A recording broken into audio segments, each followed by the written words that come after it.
ভগৱান শ্ৰীকৃষ্ণই গীতাত কৈছে, সৰ্বব্যাপী আত্মাই কোনো এজনৰ ভাল বা বেয়া কাম একো গ্ৰহণ নকৰে।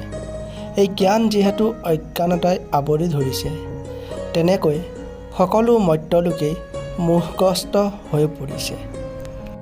যদি জীৱনত কেতিয়াবা সুযোগ পোৱা, তোমাৰ নিজৰ স্বাৰ্থ সিদ্ধি নকৰি কাৰোবাৰ সাৰথি হ'বলৈ প্ৰয়াস কৰা।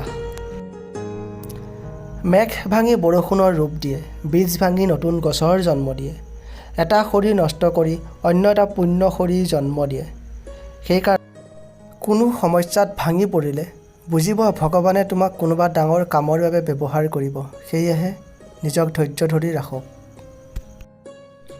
হে পাৰ্থ, মোৰ অন্য যিজন পৰমাত্মা আছে, তেওঁ অনন্য ভক্তিৰ দ্বাৰাহে প্ৰাপ্ত হ'ব পাৰে। যিজন পৰমাত্মাৰ অধীনত সকলো প্ৰাণী আছে, যিজনৰ সৎ চিত্ত আনন্দ ঘন পৰমাত্মাৰ দ্বাৰা এই সম্পূৰ্ণ জগত পৰিপূৰ্ণ, আৰু তেওঁৱেই হৈছে পৰমাত্মা। আমি সকলো, মই, তুমি আৰু এই বিশ্ব ব্ৰহ্মাণ্ডৰ সকলো প্ৰাণী জন্মৰ মৃত্যুৰ অধীনত প্ৰকৃততে অবিনাশী সেইজন পৰমেশ্বৰ বুলি জানিবা। যিজনৰ সকলো ব্ৰহ্মাণ্ডতে ব্যাপ্ত আছে, সেই অবিনাশীক কোনেও নাশ কৰিব নোৱাৰে। তেওঁৱেই শক্তি, প্ৰত্যেক জীৱত আৰু প্ৰতিটো কৰ্ণত তেওঁৱেই বিদ্যমান।